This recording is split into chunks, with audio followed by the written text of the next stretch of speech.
आज के मनन के लिए हम निकालेंगे थिस्सलुनीकियों की पत्री, पहली पत्री और 5वां अध्याय, और 12 से हम 18 तक पढ़ेंगे। पहला थिस्सलुनी 5वां अध्याय और 12 से हम 18 तक पढ़ेंगे। मैं आपके लिए पढ़ूंगा। हे भाइयों, हम तुमसे विनती करते हैं कि जो तुम में परिश्रम करते हैं और प्रभु में तुम्हारे अगुवे हैं और तुम्हें शिक्षा देते हैं, उनका सम्मान करो और उनके काम के कारण प्रेम के साथ उनको बहुत ही आदर के योग्य समझो।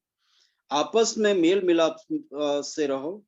हे भाइयों, हम तुम्हें समझाते हैं कि जो ठीक चाल नहीं चलते उनको समझाओ। कायरों को ढाढ़स दो, निर्बलों को संभालो, सबकी ओर सहनशीलता दिखाओ। सावधान सावधान, कोई किसी से बुराई के बदले बुराई न करे, पर सदा भलाई करने पर तत्पर रहो। आपस में और सबसे भी भलाई ही की चेष्टा करो। सदा आनंदित रहो, निरंतर प्रार्थना में लगे रहो। हर बात में धन्यवाद करो, क्योंकि तुम्हारे लिए मसीह यीशु में परमेश्वर की यही इच्छा है। आमीन, हालेलुया। आज हमने जो ये वचन पढ़ा है, मेरा आज उसमें से मुख्य टॉपिक है मसीह में हमारे लिए परमेश्वर की इच्छा। मेरा जो आज का टॉपिक है मसीह यीशु में हमारे लिए परमेश्वर की इच्छा। हम उसमें पहली बात को देखना चाहते हैं कि तुम्हारे अगुवे तुम्हें शिक्षा देते हैं, उनका सम्मान करो, क्योंकि खुदा का वचन हमें यूं कहता है कि तुम में परिश्रम करते हैं और प्रभु में तुम्हारे अगुवे हैं और तुम्हें शिक्षा देते हैं, उनका सम्मान करो। हालेलुया। हमारी यही फैमिली हर अगुवों को आदर देती है और उनको सम्मान करती है। फिर भी खुदा आज हमें कुछ सीखना चाहता है। शिक्षा कौन देता है? शिक्षा प्रभु के दास लोग देते हैं, प्रभु के खादम लोग देते हैं, प्रभु के खादमीन लोग देते हैं। वो हो सके प्रेरित हो सकता है, वो प्रबोधक हो सकता है, सुसमाचार सुनाने वाला हो सकता है, टीचर हो सकता है, पास्टर हो सकता है। इन सबों को हमें सम्मान करने की जरूरत है, क्योंकि खुदा का वचन हमें यूं सिखाता है और उनका हर समय हमें सम्मान करना है, आदर देना है और उनको हमें ध्यान में रखना है।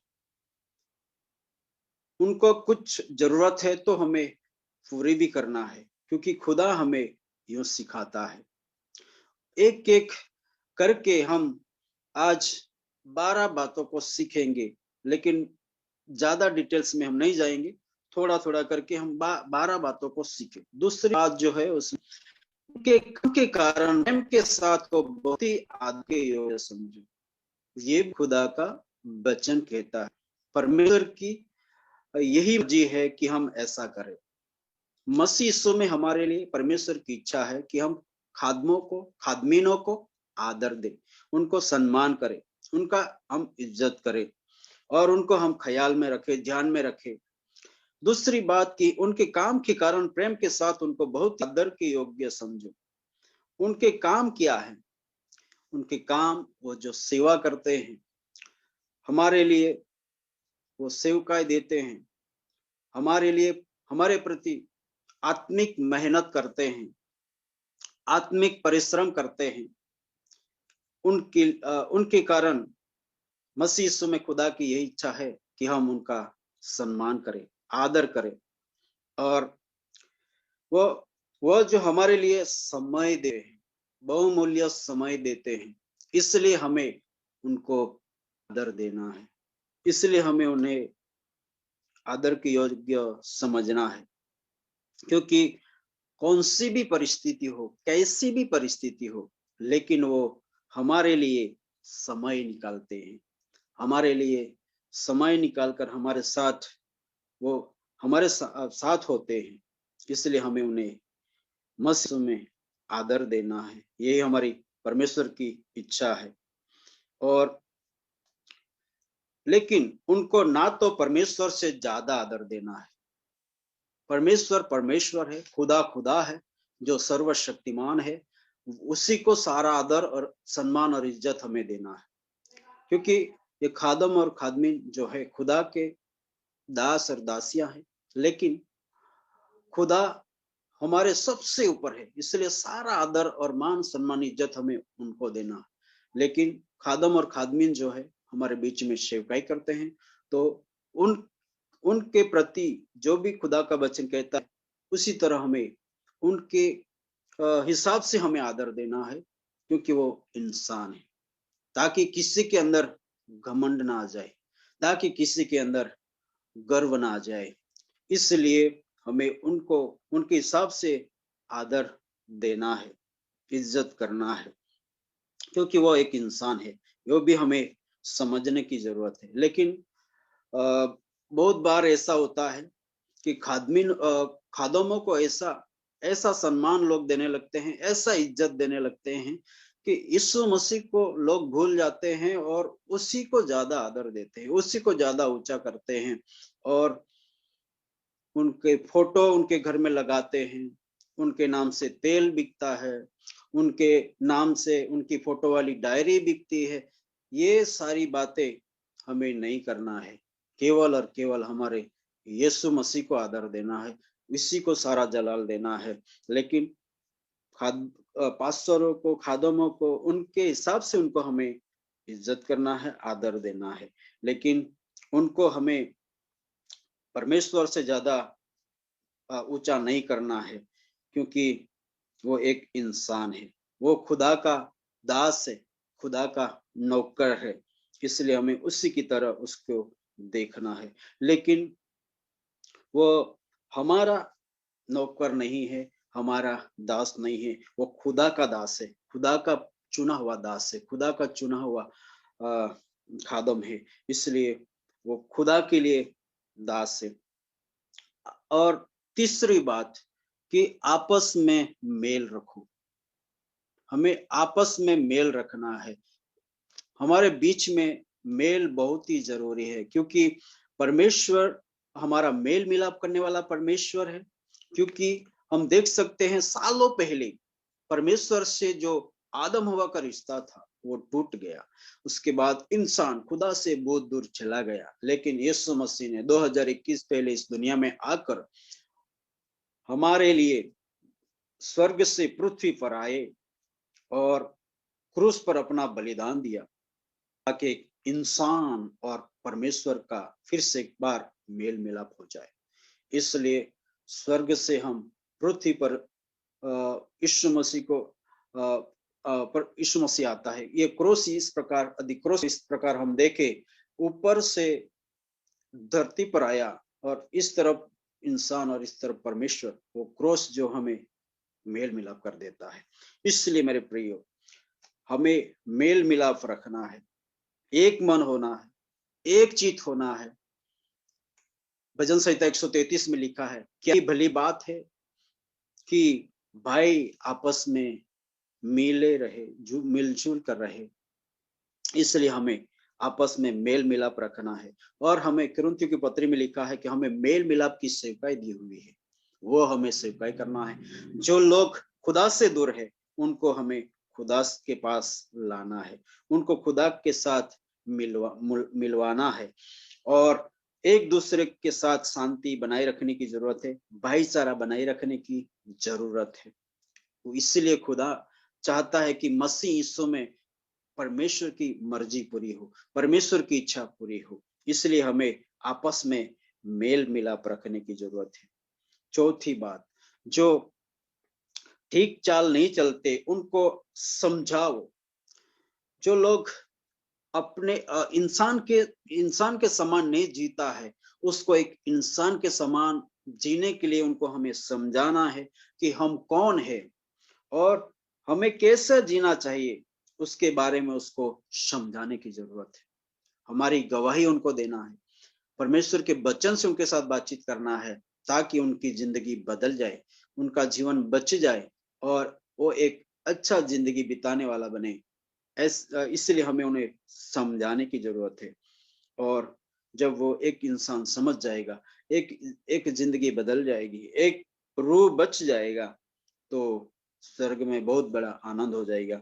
इसलिए हमें चाहिए कि जो ठीक चाल नहीं चलते उनको समझाने की जरूरत है। मसीह में होकर भी यदि कोई ठीक चाल नहीं चलता है, उनको भी हमें समझाने की जरूरत है कि परमेश्वर का वचन ये बात है, बात हमें ऐसी चाल नहीं चलना है, ऐसा जीवन नहीं बिताना है, ऐसा ऐसा जो खुदा को पसंद नहीं है वो हमें नहीं करना है, ऐसा करके उनको समझाने की जरूरत है।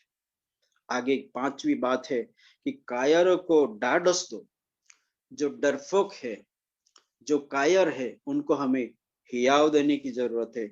उनको हियाव देने की जरूरत है। हमारे खुदा के बारे में उनको बताने की जरूरत है कि हमारा खुदा जलती हुई आग में से निकाल सकता है, बचा सकता है, वो हमारा खुदा है। हमें डरपोक होने की जरूरत नहीं, हमें डर भय का नहीं, हमें सावध बुद्धि और सामर्थ का आत्मा दिया है। इस तरह उनको समझाने की जरूरत है। हमारा खुदा लाल समुद्र को का 2 भाग कर सकता है और यर्दन का 2 भाग कर सकता है। वो हमारा खुदा है। हमें डरने की आवश्यकता नहीं है, हमें डरपोक होने की जरूरत नहीं है। ऐसा करके उनको हमें हियाव देने की जरूरत है, उन्हें हमें ढाढ़स देने की जरूरत है। और खुदा ने कहा है मत डर, मैं तेरे संग हूँ। प्रतिदिन खुदा ने इस प्रकार कहा है। इसलिए हमें कहने की जरूरत है कि खुदा इस प्रकार कहता है कि मत डर, मैं तेरे संग हूँ और जगत के अंत तक मैं सदैव तेरे संग हूँ। इस प्रकार खुदा ने कहा है। इसलिए हमें डरने की जरूरत नहीं है, किसी भी बातों में हमें डरने की जरूरत नहीं है। इस तरह उनको समझाने की जरूरत है। 6वीं बात है कि निर्बलों को संभालो। निर्बलों को हमें संभालने की जरूरत है। हो सके वो शारीरिक रीति से दुर्बल हो तो हमें उन्हें अच्छा खाना देने की जरूरत है, अच्छा खुराक देने की जरूरत है। हो सके रूहानी तौर से, आत्मिक तौर से निर्बल है तो हमें आत्मिक खुराक परमेश्वर का वचन है वो उन्हें देने की जरूरत है, ताकि वो बलवंत हो जाए, वो ताकि वो उनके अंदर नया बल आ जाए। इसलिए हमें ऐसे निर्बलों को भी संभालने की जरूरत है। उनको हमें खुराक, आत्मिक खुराक देने की जरूरत है, रूहानी खुराक देने की जरूरत है, ताकि उनके अंदर नया बल आ जाए, नया ताकत आ जाए। ऐसे लोगों को भी हमें संभालने की जरूरत है। 7वीं बात आगे लिखी है कि सबकी ओर सहनशीलता दिखाओ। ये बहुत बड़ी बात है, ये बहुत बड़ा काम है, क्योंकि बहुत सब लोग सहनशील नहीं होते हैं। क्योंकि जो लोग नम्र होते हैं वही सहनशील होते हैं। जो नम्र लोग, जिसके अंदर नम्रता का फल है, मतलब पवित्र आत्मा का फल है नम्रता, वही सहनशील हो सकता है, वही अपने आप को काबू कर सकता है, अपने आप को कंट्रोल कर सकता है, वही बहुत सारी बातों को सुनकर अनसुनी कर सकता है और वो अपने आप को शांत कर सकता है। जैसे यीशु मसीह ने हमारे नमूना पेश किया कि यीशु मसीह के ऊपर थूका गया, यीशु मसीह को चाटा मारा गया, यीशु मसीह को कोड़ा मारा गया, यीशु मसीह को चाबुक मारा गया। यीशु मसीह के साथ क्या नहीं किया गया, लेकिन यीशु मसीह सहनशील रहे, अपने आप को बसे रखा और सामने उन्होंने कुछ भी नहीं बोला, सब कुछ वो सहते रहे। मेरे प्रिय, इससे हमें की जरूरत है, हमें सहनशील होने की जरूरत है, जैसे यीशु मसीह ने किया। हम देख सकते हैं कि जब यीशु मसीह गत्सेमनी की बारी में प्रेयर कर रहे थे, उस समय रोमी सैनिक को पकड़ने के लिए आए यहूदा की आगेवानी में। उस समय हम देख सकते हैं कि पतरस ने तलवार निकल के माल्क नाम के सैनिक का कान काट दिया, उड़ा दिया, लेकिन यीशु मसीह ने फिर उसको इस कान को उठाकर उसको चिपका दिया। वो हमारा यीशु मसीह है। और हम देख सकते हैं आज बहुत सारे लोग तलवार तो नहीं रखे हैं, लेकिन ये जीभ जो है वो जीभ को ऐसे इस्तेमाल करते हैं कि सामने वाले लोग व्यक्ति के जीवन में ऐसा घा करते हैं कि मेरे प्रियो, जैसे तलवार से पीड़ा होती है, इसी तरह से जीभ से ऐसा बोलते हैं कि सामने वाला व्यक्ति घायल हो जाता है। इसलिए हमें चाहिए कि हमें सहनशील बनना है, हमें अपने आप को कंट्रोल में रखने की जरूरत है, हमें अपने आप को काबू में रखने की जरूरत है, क्योंकि हमारा यीशु मसीह अपने आप को सहनशीलता में रखा, संयम में रखा। लेकिन हम देख सकते हैं कि पतरस भी उसका सगिर्द था, चेला था, लेकिन वो तलवार रखता था। आज बहुत सारे लोग मसीह होने के नाते रियल तलवार तो नहीं रखते, लेकिन जीभ को ऐसे इस्तेमाल करते हैं जो सामने वाले को काट देते हैं। इसलिए हमें अपने जीभ को कंट्रोल करने की जरूरत है। आगे लिखा है 8वीं बात, बुराई के बदले बुराई न करो। ये हमारे लिए बहुत बड़ी बात है। पुराने नियम में हम देख सकते हैं मूसा के व्यवस्था के अनुसार जिसका दांत निकाल दिया जाए तो उसका दांत निकाल दिया जाए, जिसकी आंख फोड़ दी जाए तो उसकी आंख भी फोड़ दी जाए, ऐसा था। लेकिन हमें यीशु मसीह ने इस तरह नहीं सिखाया। हमें क्या सिखाया है? एक गाल पे कोई चाटा मारे तो दूसरा गाल भी देना है। एक गांव ले जाए तो हमें 2 गांव उसके साथ चलना है। एक कुर्ता आदि अंगोसा ले ले तो दूसरा भी दे देना है। तो इसी तरह यीशु मसीह ने हमें सिखाया। इसलिए हमें बुराई के बदले बुराई नहीं करना है, हमें किसी का बदला नहीं लेना है। ये सारी बात हमारा खुदा संभालता है। उसके बदले में हमें आशीष देना है। यीशु मसीह उनको आशीष देगा, यीशु मसीह उनको उत्तर देगा, लेकिन हमें तो उनके लिए प्रार्थना करना है, उनके लिए आशीष देना है, आशीष के वर्ड्स बोलना है, शब्द बोलना है। यीशु मसीह ने, हम देख सकते हैं कि जिसका मालखस का कान पतरस ने काट दिया, लेकिन उसने क्या किया? चिपका दिया। वो हमारा यीशु मसीह, वो दुश्मनों को उसने क्षमा कर दिया। और मौत से पहले सलीब पर उसने प्रेयर किया कि हे बाप उन्हें क्षमा कर, क्योंकि वो नहीं जानते कि वो क्या करते हैं। तो यीशु मसीह ने हमें ऐसा नमूना दिया है। बुराई के बदले बुराई नहीं करना है, लेकिन उससे हमें उल्टा करना है, और वही आज आपको और मुझे करना है। आगे की 9वीं बात है, पर सदा भलाई करने पर तत्पर रहो। हालेलुया। ये भी हमारे लिए बहुत बड़ी चैलेंज है कि सब लोग भलाई नहीं कर पाते हैं, लेकिन हमें जितने भी यीशु के पीछे चले हैं, जितने भी यीशु के फॉलोअर्स हैं, यीशु के पीछे चलने वाले लोगों को जैसे यीशु मसीह किया वही हमें भी करना है। भलाई की सोच रखना है, भलाई करने के लिए हमें हमेशा तैयार रहना है। जैसे हमारे फैमिली में एक डॉक्टर राणा है, हम हमारे सभी के लिए मिसाल है कि वो ऐसे पढ़े हुए लोगों को जाकर ट्रीटमेंट करते हैं, उनको कपड़े देते हैं, खाना देते हैं। वो एक बड़ी हमारे लिए मिसाल पेश कर रहे हैं।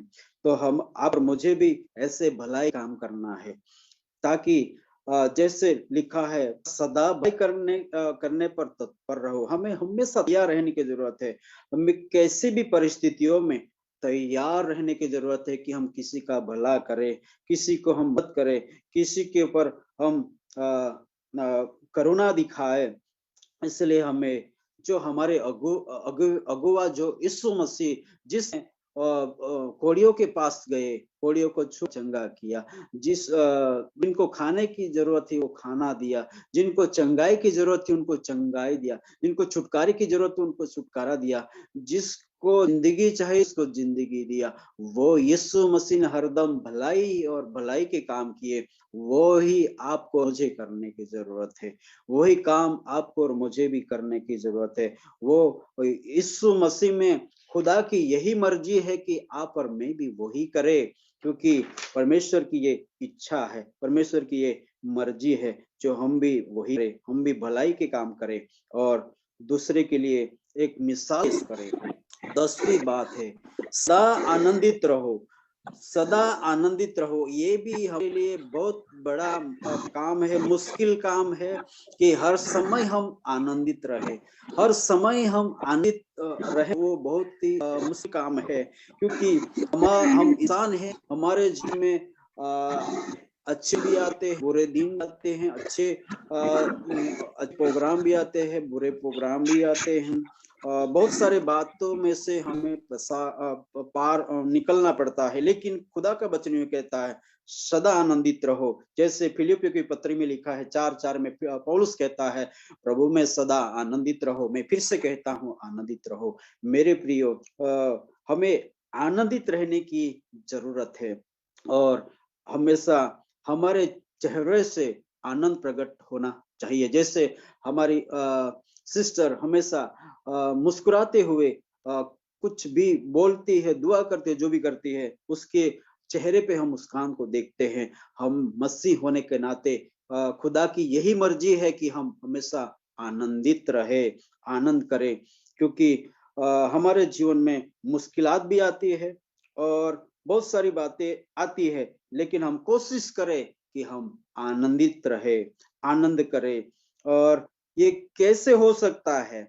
वो तभी हो सकता है जब हम खुदा का वचन मनन करते हैं, क्योंकि भजन संहिता 1:2 में हम यदि पढ़े तो वहां पर लिखा है कि परमेश्वर की व्यवस्था से प्रसन्न रहता है। हालेलुया। जो कोई परमेश्वर का वचन मनन करता है उससे बहुत ही आनंद मिलता है, बहुत ही खुशी मिलती है। इसलिए हमें खुदा का वचन पढ़ने की जरूरत है। दूसरी बात है कि हम खुदा की आराधना के, चाहे मुश्किल हालत में, मुश्किल समय में भी हम जब खुदा की आराधना करेंगे, मेरे प्रियो, हम सारी बातों को भूल जाएंगे। हम देख सकते हैं अय्यूब के जीवन में कैसी स्थिति आई, लेकिन सब कुछ उससे उन जीवन से चला गया, सब कुछ वो लूट गया।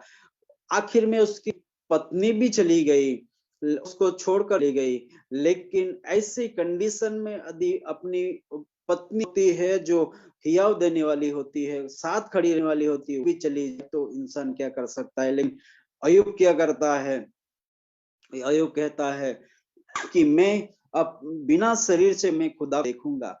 ऐसा करके जो खुदा ने दिया वो खुदा ने लिया, कि वो दंडवत करके खुदा की आराधना करता है, लेकिन खुदा के में कुछ भी नहीं बोलता है। वो एक ऐसी परिस्थिति में भी वो आराधना करता है।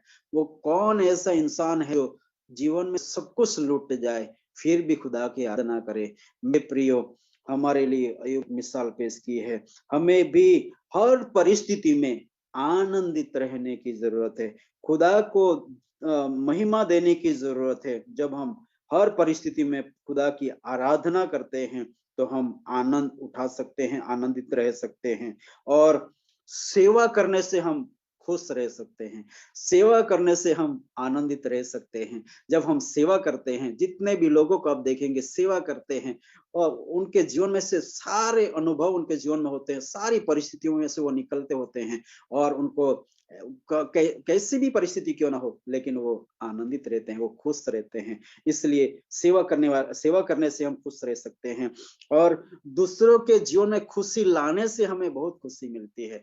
दूसरे के चेहरे पर जब हम खुशी लाते हैं, हमें भी बहुत खुदा खुशी से भर देता है। हमारे अंदर एक अनोखी खुशी होती है जब हम दूसरे के जीवन में खुशी लाते हैं।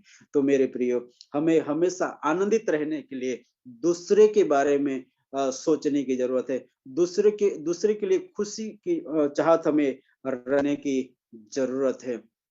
हमें दूसरे के बारे में भी सोचने की जरूरत है, और दूसरों को देने से हम खुश रह सकते हैं। हम दूसरों को देकर खुश हो जाते हैं, क्योंकि जिसके पास जो चीज नहीं है वो हम जब देते हैं वो इंसान खुश हो जाता है, और हम भी उसके साथ खुश हो जाते हैं।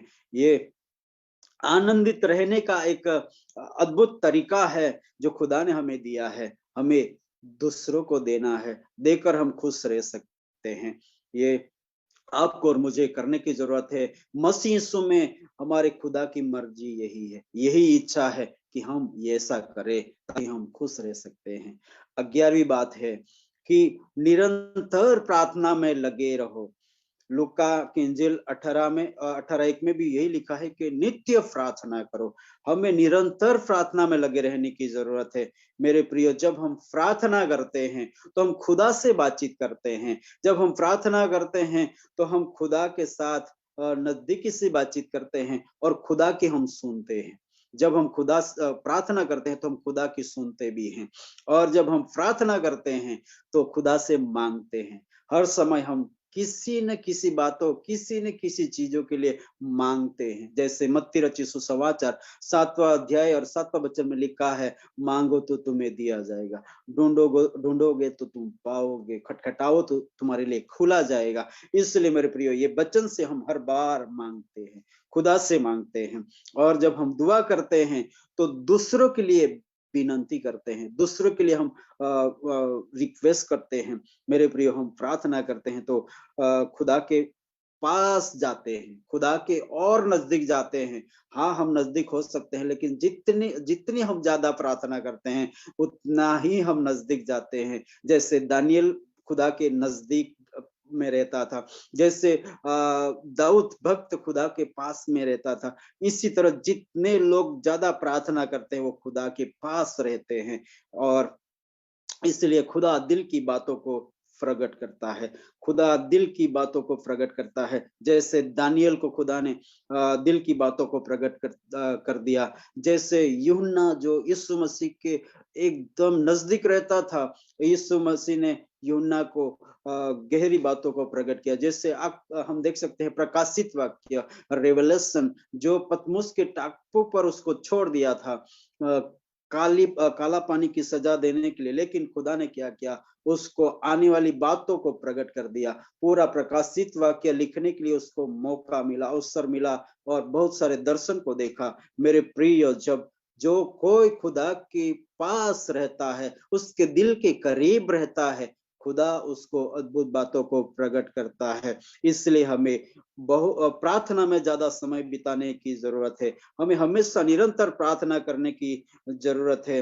वो प्रार्थना में हम जब प्रार्थना करते हैं तो असंभव जैसी बातों को संभव होते देखते हैं, वो हमारा खुदा है। मेरे प्रियो, हम जब प्रार्थना करते हैं, जो इंसान के लिए असंभव हो सकता है वो खुदा के लिए संभव हो जाता है, वो खुदा संभव कर देता है। मेरे प्रियो, खुदा बारिश को गिरा देता है, खुदा आकाश में से अग्नि को गिरा देता है, वो हमारा खुदा है जब हम दुआ करते हैं। मेरे प्रियो, बहुत सारे मसीह लोग प्रार्थना में समय नहीं बिता पाते हैं, उनको 5 मिनट के लिए टाइम नहीं मिलता है। 3 बार तो क्या, वो दिन में 1 बार भी प्रार्थना नहीं कर पाते हैं। बहुत दुख की बात है। इन दिनों में मैं ऐसा सोचता हूँ कि लॉकडाउन की वजह से, बीमारियों की वजह से लोग घर में रहते हैं, जिनको बहुत सारे लोग जॉब पे नहीं जा पाते हैं। खुदा ने उनको मौका दिया है, समय दिया है कि खुदा के साथ वो समय बिताए, खुदा से बात करे, खुदा की सुने और खुदा के दिल के करीब पहुंचे। और हो सके आने वाला दिन ऐसा हो, शायद नहीं हो सकता है कि हम फ्रीली उसकी आराधना कर पाए, ऐसा शायद नहीं हो सके कि हम उसकी फ्रीली आवाज को सुन पाए जैसे आज हम वर्शिप कर रहे, ऐसा शायद नहीं हो पाएगा। इसलिए खुदा ने सबको ऐसा मौका दिया है, कोई भी बहाना नहीं बना सकता है कि हमें टाइम नहीं है, हमारे पास हम बहुत बिजी हैं, ऐसा बोलने का दिन नहीं आ पाएगा, क्योंकि इन दिनों में सबको समय मिला है, टाइम मिला है, खुदा के साथ समय बिता सकते हैं, खुदा से बातचीत कर सकते हैं। मेरे प्रियो, प्रार्थना वो है जो खुदा से हम बातचीत करते हैं, उनकी सुनते हैं, उनसे मांगते हैं।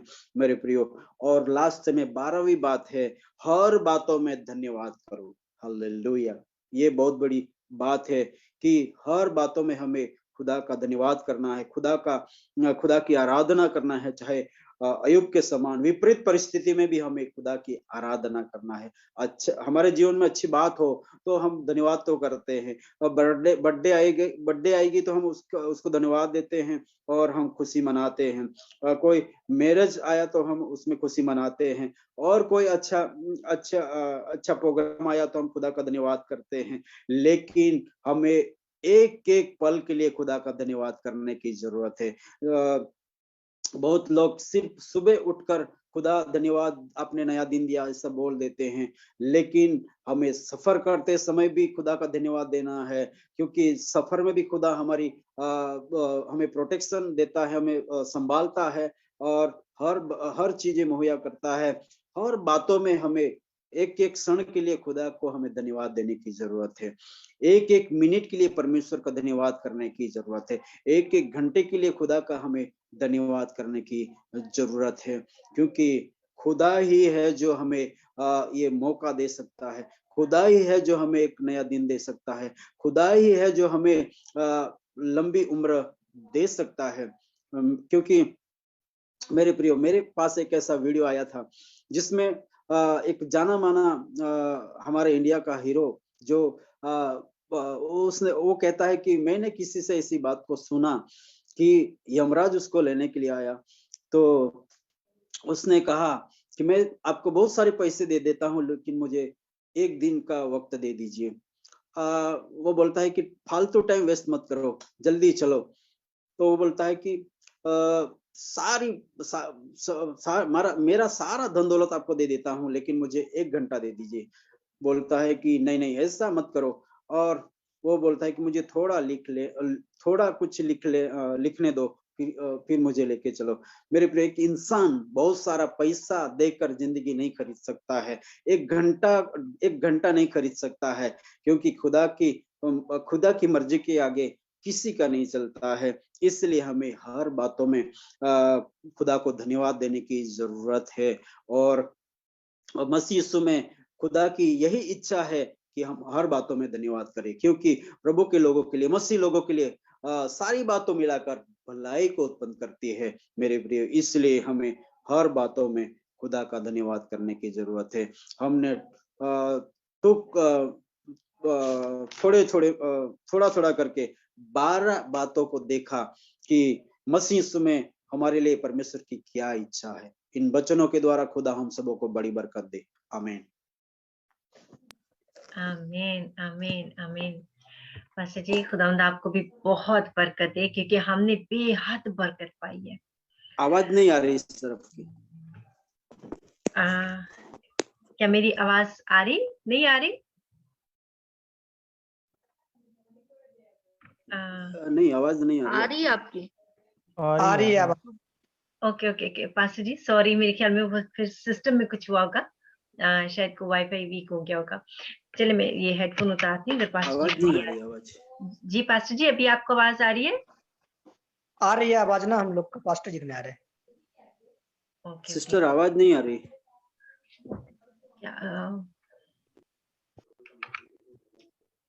मेरे ख्याल में पास्टर जी को आवाज नहीं जा रही, तो चलिए, thank you Jesus, thank you Lord.